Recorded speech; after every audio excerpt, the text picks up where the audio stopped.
Hello and welcome to the Neurodivergence and Mental Health podcast. My name is Sally Nilsson and I'm a psychotherapist, published author, public speaker and mum. I discovered my autism and ADHD aged 56 in March 2021, and having rewritten my life story, I'm on a quest to advocate for neurodivergent community. I hope you enjoy listening to my incredible guests sharing their experiences of autism, ADHD, dyslexia, dyspraxia, dyscalculia, Tourette's and OCD. We talk about growing up, education, work and personal stories, and how mental health has played its part in shaping lives. Our conversations cover spectrums, traits, challenges, acceptance and successes. So sit back, relax, and find out what it means to feel, think, and be different in a neurotypical world. I'm delighted to introduce Miguel Toribio-Mateas. Miguel is an applied research and development professional who studies and works with the complex relationship between food, nutrients, and behaviour on the gut and the brain. Miguel was involved in a pioneering biotech startup analysis with Professor Tim Spector, renowned microbiome scientist at King's College London. He also received the prestigious Santander Work-Based Learning Award in 2016, which helped fund his doctorate on the gut microbiome and mental health at Middlesex University. Hi, Miguel. Thank you very much for agreeing to take part in the podcast. How are you today? I'm very well, thank you. Thank you so much for having me, Sally. It's a pleasure being with you.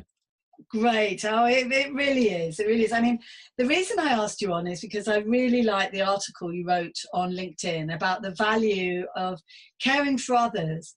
So if it's okay, I'd like to wrap the questions around that, please. But we may go in different directions, but I'm not going to surprise you with anything. This is just a lovely, friendly chat. Does that sound okay with you? That's good. Yes, thank you. Okay, so I understand you are a new member of the Primary Care and Community Neurology Society Steering Committee. What does that role entail? Well, the Primary Care and Community Neurology Society, or the PCNS, is a society that has a mission to empower patients, practitioners, and industry partners by promoting engagement in an active community where all voices matter. And so it's basically looking at the person as an individual and taking patients' narratives and stories into account. So when we talk about person-centered care in neurology, you actually really you just don't pay lip service to that. You really bring that person into the center of the story, and you listen to what is important to them. So that's really in a nutshell. And that's so interesting because you're using a phrase that I've been using a lot actually recently, and that's lip service. And I do get fed up sometimes with so much lip service and not enough and awareness and not enough actual action. And, you're talking about community, you're talking about primary care, secondary care, everybody talking to each other. And it is difficult. Recently we've had the situation where you can't go and see a doctor anymore. You don't know who your doctor is going to be. You have a short session with them. And as far as neuro things are concerned, especially with neurodivergency, I mean, well, that's a session for another day. It's very, very difficult. It's, you don't seem to have enough of a problem. You're not at the top. So we're going to send you a letter from the NHS saying you don't meet the criteria. You might have to wait 3 years now, depending on where you live. And then what happens when you've had the diagnosis? It's that post-diagnosis. So what you're doing is incredibly important work, really, really important. And I'm going to be following you, to see the progress that you make. Thank you. No, that's good. I mean, the key thing to this is that it's a newly formed committee. So there's an existing committee, and the society is renewing its mission and vision. And the idea has been driven by a colleague of mine called Neil Bindeman, who is a neuroscientist, and he's one of the key members in the steering committee. And he's driven the idea that everybody in that steering committee should be a healthcare professional or somewhat related to healthcare and neurology, either on the actual primary care side or, as a consultant or as a neuroscientist like myself. So I'm not actually a neurologist, I'm a neuroscientist. So everybody on the committee has got a neurological condition they are living with. So in my case, it's ADHD, and it has been anxiety for a while before my diagnosis. Some other people in the committee live with MS, with epilepsy, with migraines, depression, fibromyalgia, you name it. There's a range of conditions in there. And there's a member who's got son who's autistic as well, and he's kind of like representing that neurodivergency angle in there as well alongside me. So we feel that that's important actually in order to really pay attention to the stories of people. If we are some of those people, we bring that angle ourselves, so we know what to listen for. And that is absolutely vital. I'm not going to have a conversation with you about Spectrum 10K because that's, again, a subject for another day, but only to say that the advisory board is only 4 out of 11 who are autistic, and the whole team, as far as we know, none of them are. And it's really important and refreshing to hear from you, Miguel, that in your committee, each and every one of you have got something to bring to the table. So, that's really, really good to hear. Thank you so much for telling me about that. So in 2015, when you were studying for a master's degree at Roehampton University, you had a situation where you handed in your essay late and received little support, which meant that you received a merit mark instead of a distinction. How do you think that situation could have been handled better? I mean, what happened? Tell me what happened. Yeah, so this is the kind of the basis of my story on LinkedIn, and I held it there for years because, as you will know, with ADHD, one of the things that can happen is that a tiny thing that for a neurotypical person might just be something they get over very quickly.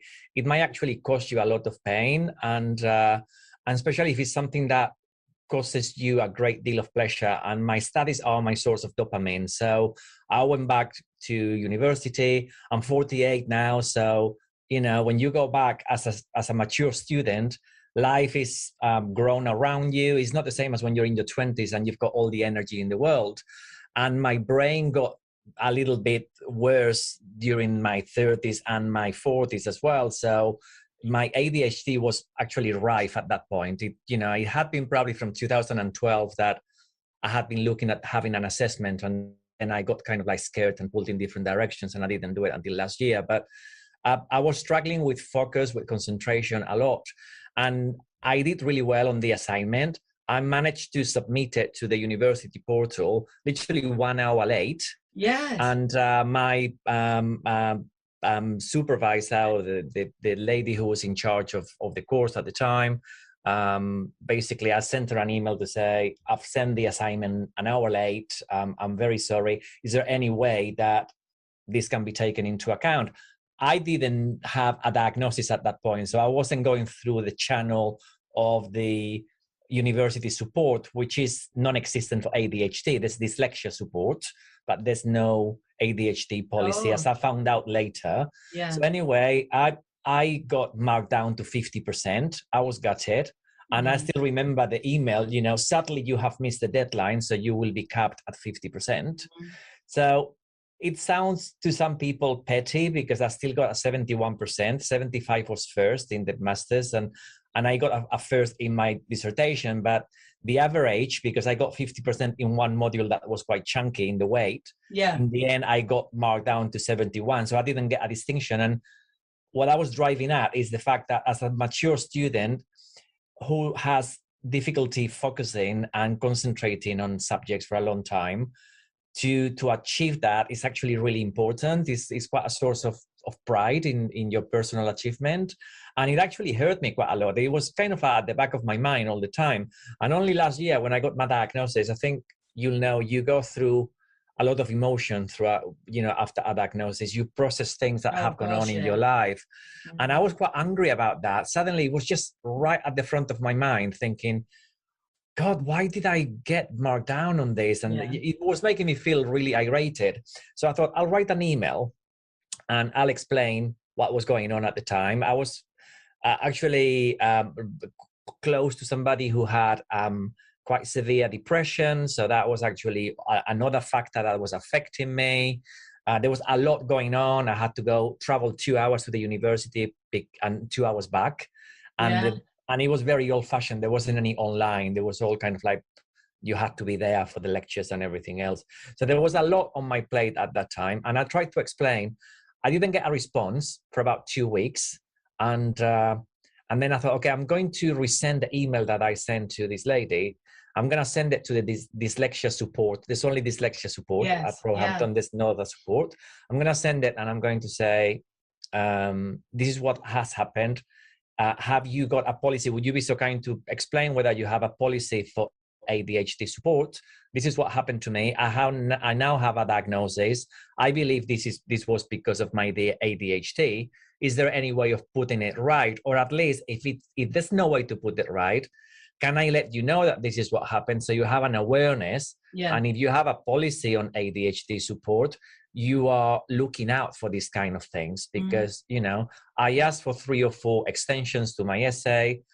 And I guess, academics get together every few weeks and they discuss the students. So mature students, 4 extensions to the essays or the exams or whatever.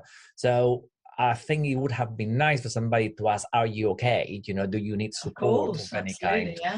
But it was never asked, it was never a question that, I think university at that point thought I was a mature student. I was too busy. I was working and I was just spreading things too thin. So I got an email from the learning support lady saying they didn't have support for ADHD, as in like a policy for ADHD, but I shouldn't worry because all students get all the support they need. And I actually felt like saying, this is at the point that I thought, okay, well, the professor actually thought I was attacking people personally. It wasn't my intention. The support from the university is telling me, oh, don't worry, students get all the support that they need. That wasn't my case. I thought, okay, well, I'll leave it there and then maybe I'll pick it up with an organization like the ADHD Foundation or something like that at a later point where I can actually lobby a little bit for these kind of things, because I would like to do that, because it's not fair on any student who struggles to actually have to go through things like that. So it's terrible. And I think there's 2 things that I pick up on from what you've said. The support is really important, because if there was support in place, then they would have given you the extensions and that would have been okay. And that does need to change. I mean, there's so much that needs to change. And as we advocate for change, hopefully we will see change in the future. But the other thing, of course, is that you are ADHD, and one of the biggest traits right up the top there is rejection sensitivity dysphoria. And the thing is that, many people with ADHD, anybody can feel bad being criticized or rejected. But the thing is, if you're ADHD, it can be crippling, it can be disabling, it can affect us so much more and lead to mental illness. So, you worked hard, you did the best you can. I hope lessons have been learned and things will change in the future. Thank you for telling me that. Now, you wrote something which I really loved, this expression of this that you wrote. You wrote that your thoughts were like bits of paper in a wind tunnel. I know that you have a diagnosis of ADHD. Please, can you describe how your mind works? It's it's random. So, as I'm sure many ADHD people will know, and I can do things in a non-sequential order. So I don't think I've ever read a book in my whole life from beginning to end, like starting in page 1 and finish on page 300 or something. Yeah. I get bored and I go to page 200 and then I jump back to whatever. And especially because I read a lot of non-fiction books, so like science books. So I never actually read a whole chapter from beginning to end. I kind of like jump around, and I think I do that a lot with tasks as well. So I'll have to do, a whole project will have 20 tasks, and I may do task 10 to 15 first, and then I do, whatever. So that is me through and through. It has been all my life, since I remember. It's worked, so I'm here. Oh, wow. And it does. I mean, something that, just to add to that, this is just a little extra. I mean, from the minute I wake up to the minute I go to bed, I have a running commentary all day long, all the time. And I just wondered, are you similar to that? Is your brain busy all the time? Yeah, definitely. There's a lot of kind of like looking at what I'm doing from the outside kind of thing, as if I'm kind of I've got 2 cameras, like a fly on the wall documentary kind of thing. And neurotypical people, that doesn't happen to them. I mean, it does to some people, if they've got OCD or they have intrusive thoughts and things like that. But the fact that many of us with ADHD, that we are literally chatting, we're having conversations. It's like lots of different radio stations going off at the same time. I don't mind it. It keeps me company. It's kind of okay, but it needs distracting sometimes. Otherwise, it can overtake a bit. So, you describe how the need to hyperfocus means you cut out everything else around you to get a project done. How does this affect those around you? And how does this affect things like awareness of time, your sleep, and your general self-care? Yeah, awareness of time is a big thing for me, because I'm very time blind. So if I'm obsessed with something, whether it's work, a particular piece of work that I'm doing, or things like music, for example, which is another big thing for me, creating some music with some software or something, which I used to be obsessed with about probably 15 years ago or so. And basically I did nothing but that for days and days and days, and ignored everything and everybody else. I think with my latest iteration of that probably has been my going back to college and doing all the science bits, because I had done some science before, but I hadn't actually become a scientist, so to speak, until probably 10 years ago or something like that. And again, I thought I was actually missing out compared to being 20 and just doing my PhD when I'm 22 or something like that. So I felt I had to work extra hard. Yeah. And that meant I've cut out a lot of things in my life. I mean, my real friends that I can count on the fingers of one hand, they know, because they love me and they accept me for how I am. So they say, "Oh, you never go out anymore," or whatever. You're boring now and old, and we kind of like take the mickey out of each other. But closer to home, with my other half, I think he's just used to the fact that when I go on one, and he just needs to leave me alone to get on with it, because it's just there's no stopping me. If I'm going for something, I'm just completely going for it. And that happened during that master's, for example. I was quite obsessed with just getting everything right and doing all everything I could. And I just finished my doctorate as well. And even though it's been easier in global terms, it's actually been easier than the master's, because there's been less stress in my life throughout the 5 years of the doctorate. It's still been a case of putting a lot of hours on into something that I feel really passionate about. So I just really focus on that. And then other things just fall by the side, basically, whether it's relationships or friends or, so it's balancing that kind of thing. It's tricky. I'm lucky that people around me are quite accepting and they love me from, for what I am. But it can be challenging.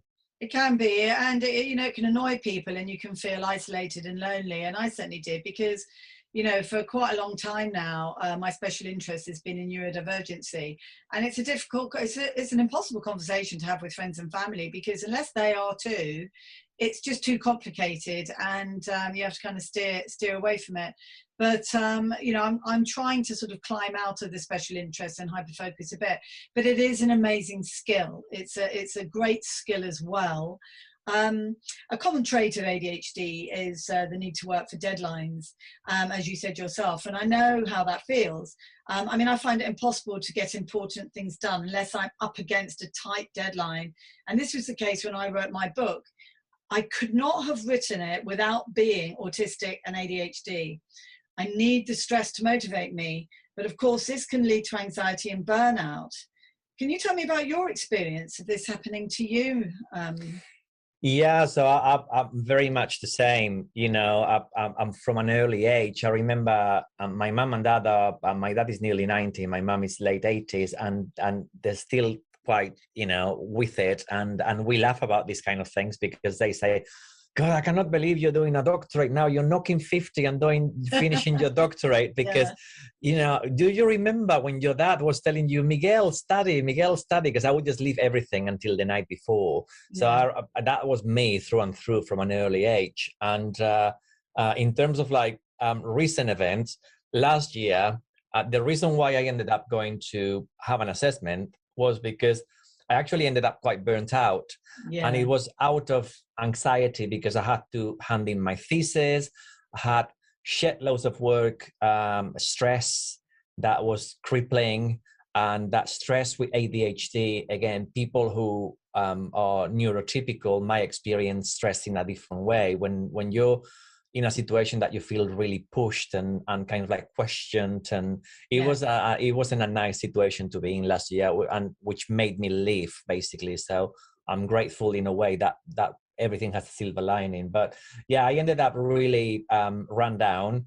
I had loads of pain in my body. I was diagnosed with fibromyalgia. I had loads of anxiety at that point, crippling anxiety. I was having kind of panic attacks out of nowhere in the middle of the evening, just sat there watching the telly, and suddenly I feel I'm going to have a heart attack. Yeah. So the fibromyalgia was a bit of a cue for me, because the ADHD was in the back of my mind. I had been for years, probably for 10 years now. And I just started reading about fibromyalgia, and I came up with some studies saying that a lot of people with fibromyalgia have ADHD. There's a huge overlap. So that's what made me click. I thought, I had a colleague at work who got diagnosed as well. So I've got a nice community, because there's about 5 friends now who have been diagnosed quite recently in the last year or so. Yeah, have they all got ADHD as well, or have they got chronic stress that has led to fibromyalgia? They have no. So this was ADHD. So I was having conversations with this particular colleague of mine about the ADHD, and he suffers from stress as well, from anxiety. He has done for a while, and we were sharing so much about the experiences and so on, and I thought, well, that's it. I'm making an appointment now, and I kind of I was open-minded to what it could be, but really I wanted to get diagnosed. I wanted to get assessed for ADHD, and I did, and I'm very happy I did, because it's actually kind of cleared a lot of crap from my mind, in terms of knowing why I have done things in the past, and why I do things the way I do them. But anxiety and burnout are 2 big ones, because when you go full blast into something and you ignore sometimes eating, although I'm quite an eater anyway, so I never have that problem. I wish I had it a little bit, some days. I don't really have that, but I can go, until early hours of the morning if I'm really, really into something, or, my brain is kind of like a washing machine on a spin cycle, it doesn't stop. And when that happens, then other things just fall by the side. And if you do it long enough, then you end up being burnt out. So the diagnosis has helped me realize that I need my sleep. I need to eat properly. It's non-negotiable, isn't it? Sleep. Things like that are really, really important. And noise, for example, so it affects me a lot. I'm really, really sensitive to noise. Yeah. So I need to find a quiet space. That sometimes it's challenging because I've got 2 dogs, so when they go on one barking as well, it's kind of a, I'm sorry, I'm much happier with a meowy cat than dogs. I couldn't cope with dogs.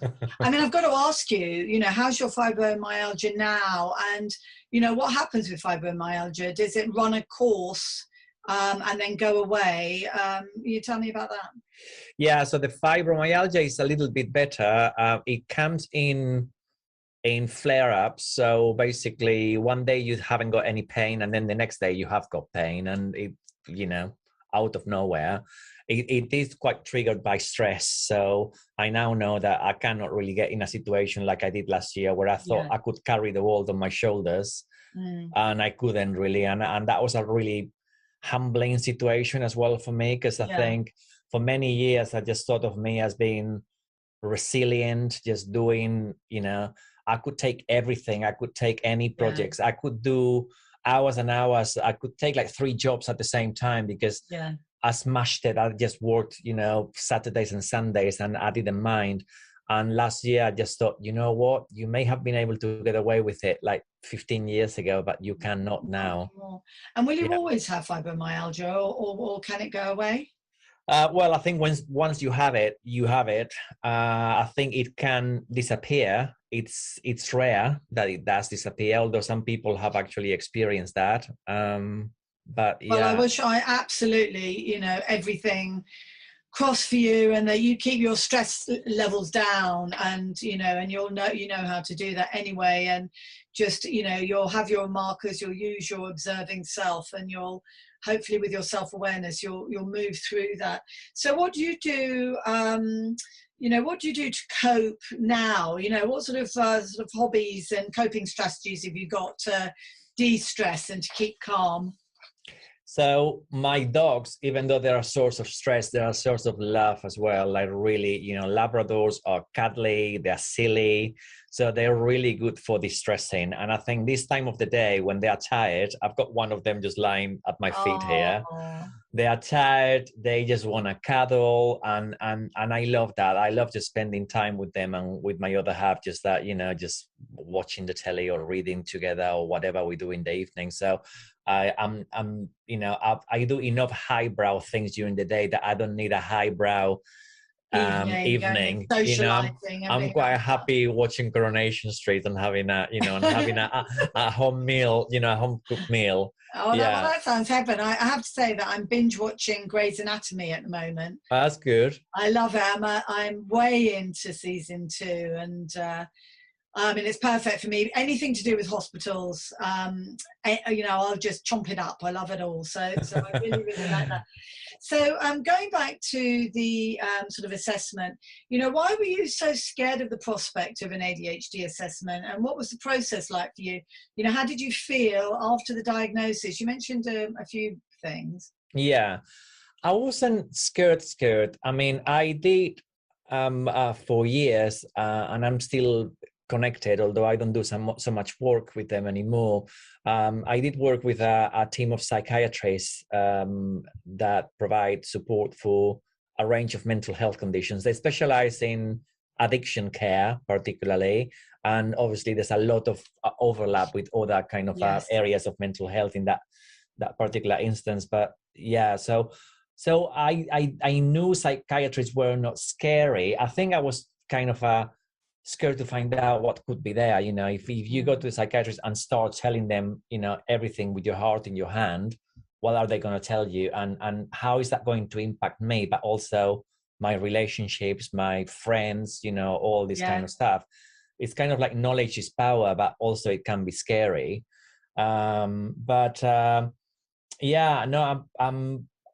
I did. I as I said, I had overwhelming kind of amount of emotions to the point that I was just boring the pants of everybody, just telling them about ADHD and how neurodiverse people are different. And I just jumped onto I just want to let everybody know that it's okay. You can get your diagnosis and you can actually carry on living. It's not that scary.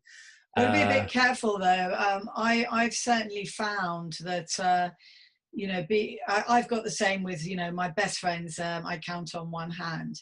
But the thing is that now I'm diagnosed, I know that some of my friends,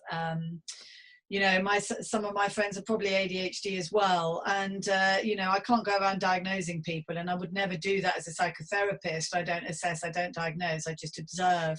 It's quite difficult when you're itching to say something and you absolutely can't say anything. And the other thing as well, I found that process leading up to the assessment and diagnosis incredibly painful, because especially the autism side, because I hadn't even really thought about ADHD, but that made sense because I was running about all over the place and inattentive. I was everything.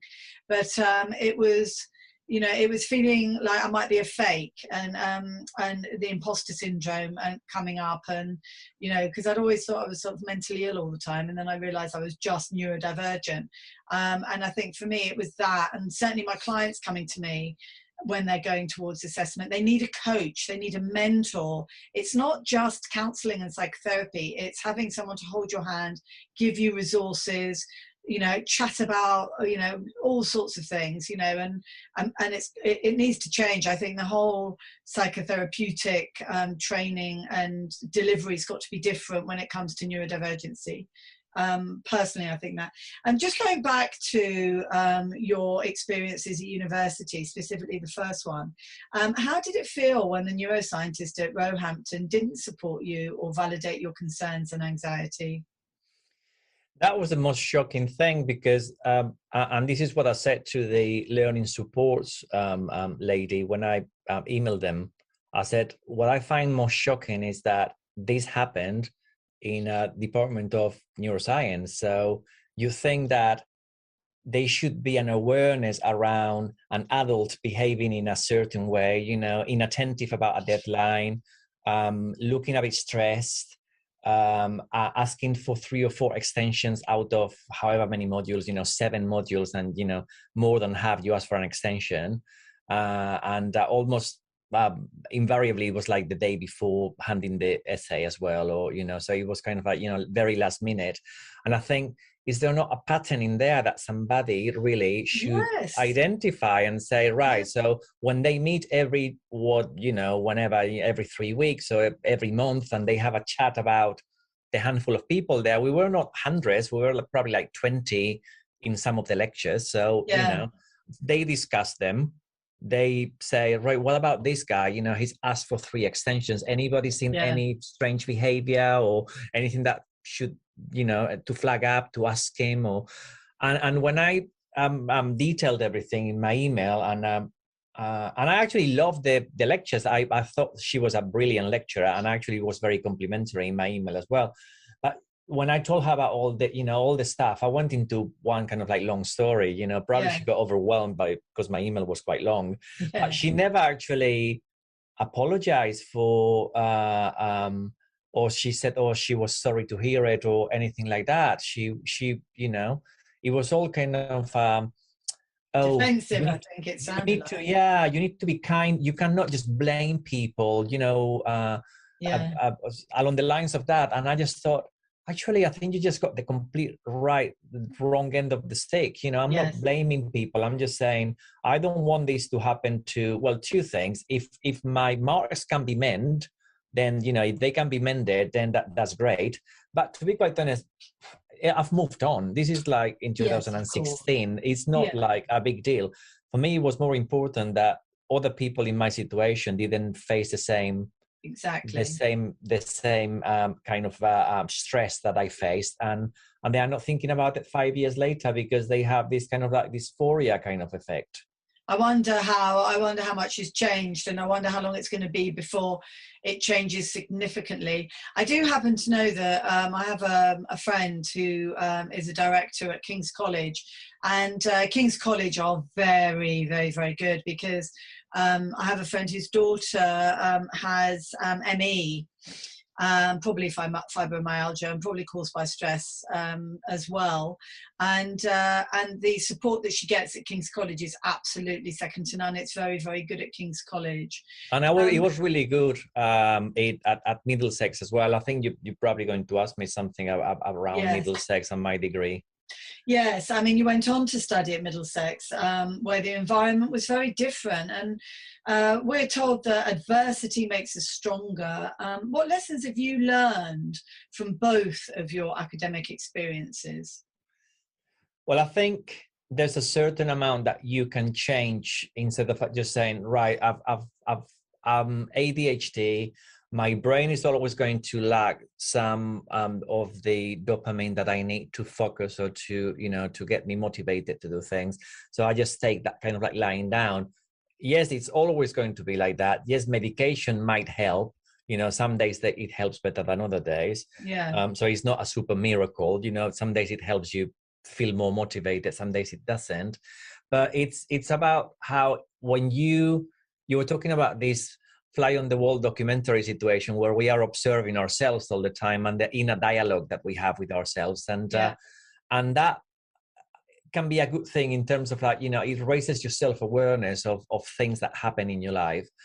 And you think, if you struggle with deadlines and you find a system that is a little bit better and you stick to that, and you actually have a positive narrative to yourself about how, when you do something in a certain way, it works and it makes you feel good, as opposed to get to the end of the day and feel depressed because you haven't achieved anything, and then the narrative is negative. Yes. If you change the narrative to yourself, I think that's extremely useful. And if you're surrounded by people who don't push you because they don't understand that your brain works differently, that's much better. And I think Middlesex has been great with that, because I shared my diagnosis with the professor who's been my supervisor. I told him about the fibromyalgia. I told him everything. I had like a long chat with him. It was absolutely fantastic, very accommodating. I should have handed in my thesis exactly a year ago. So I've had a year kind of like extension, so to speak, to finish it. Brilliant. Because I got into a complete tangle with it at one point, trying to finish it and rush it, and I wasn't happy. And that's when I had the chat with him. So, and I've actually included a neurodiverse perspective on my work as part of my thesis. And one of the things that I would like to be an outcome of that is that I would like to have a bigger role in academia going forward. If I can bring that with me, and I can actually bring my lived experience with me, and make sure that some of the things that I've lived don't happen to other people, and to accommodate what they might need, whether it's, an extension or a chat, as you were saying, just having a chat with somebody who might be qualified like yourself, or just a simple buddy or a mentor who's also got ADHD, just someone to offload. I mean, how do you want to change the way things are now in the area of neurodivergency? What do you think will be your own contribution to the community? Yeah, I think my lived experience, I think everybody is unique in the sense that we have all things in common, but we have all our own experience. We come from different backgrounds, and it's a melting pot of people, because, depending on what type of ADHD you have, and depending on how severe your autism is, or your dyslexia or dyscalculia or whatever it is, it's a big melting pot of people. So in a way, that's challenging, but it's also fantastic, because we bring so much richness and different experiences from different backgrounds in all kind of walks of life. So as much as I can bring in from my own experience, that is great. And then from my own experience as a neuroscientist as well, who understands the brain, or I claim to understand the brain anyway, in a good day. So I think bringing that to the front as well, and say, look, these are the things that you can do for self-care, for example, for lifestyle health, as opposed to just lifestyle medicine. So something that you don't actually just use lifestyle as a medicine, you use it as a prevention tool. So things that you can do, like movement, like eating good food, like sleep, like going out and getting your hands dirty, gardening or something, because it might actually help your immune system and your cognitive function as well. And all those kind of like basic things that sometimes we just take for granted because we think, oh, the medication is going to sort it out, or the CBT is going to sort it out, and then we just don't pay attention to the fact that is a number of pillars that are going to keep the whole of the building standing. That's right, and also, I mean, within the, I mean, you have on one side you have the autistic community, and then you have the autism community on that side, on the autism side, and it is quite different. You know, you have people who are actually, you know, they are ADHD, they have ADHD, or they're interested in ADHD. I find it quite frustrating and difficult sometimes to listen to people who are very activist type. You know, I think action is very important, because I don't want to be rattling lots of cages and demanding and wagging fingers and doing all that sort of stuff. What I quite like to do is I like to you know, do things by example. So, you know, I'd like somebody to come up to me and say, you know, oh, what you're doing, look, it looks quite interesting. Tell me more. I'd like to see what you're doing. I'd prefer to see that, so that between the whole community, whether you're neurodivergent or you're not neurodivergent, people are interested, and they don't just put the shutters down. They think, that's really interesting. You know, like when you play with a child and, you know, rather than trying to make them do something, you'll just go over and start drawing a really good cartoon and they'll come and watch.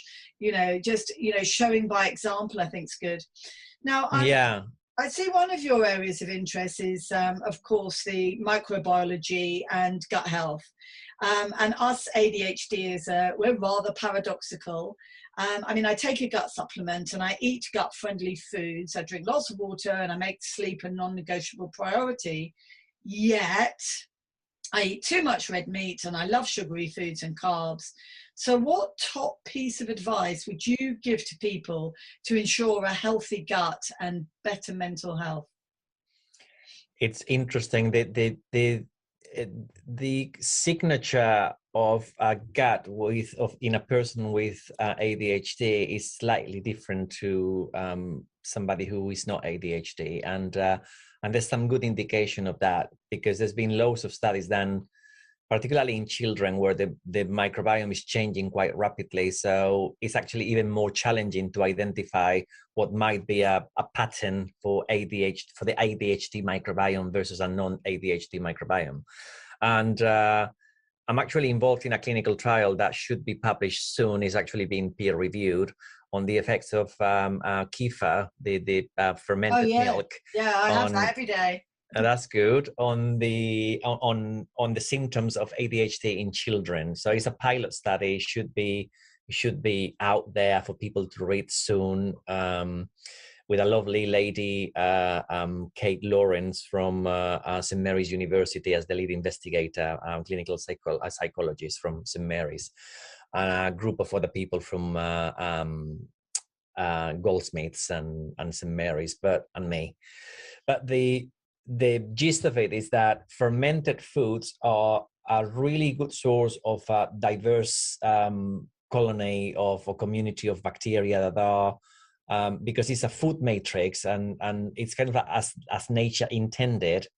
It's softer, it's kinder on the gut of somebody who might be neurodivergent, who is going to have a quirky gut anyway, in general. And that might be a better route of getting your additional bacteria into your body than perhaps taking a super expensive gut supplement. So that would be something to take into account, whether it's a fermented dairy, so kefir or yogurt, or whatever actually agrees with you. If you're dairy free, there's really good sources of bifidobacteria in sauerkraut or kimchi, fermented cabbage and so on. So those would be, on a very general kind of scale, my preferred foods for the brain via the gut. It's interesting you say that. I'm going to share something with you because I'm an oversharer. And when I was a kid, I used to eat willow, brick, chalk, bones, grass, paper, hair, and lots of other interesting things. I ate lots of non-food items. And when I was pregnant with my first child, I ate coal, and ended up having £300 worth of orthodontist treatment. With my second child, I ate mud.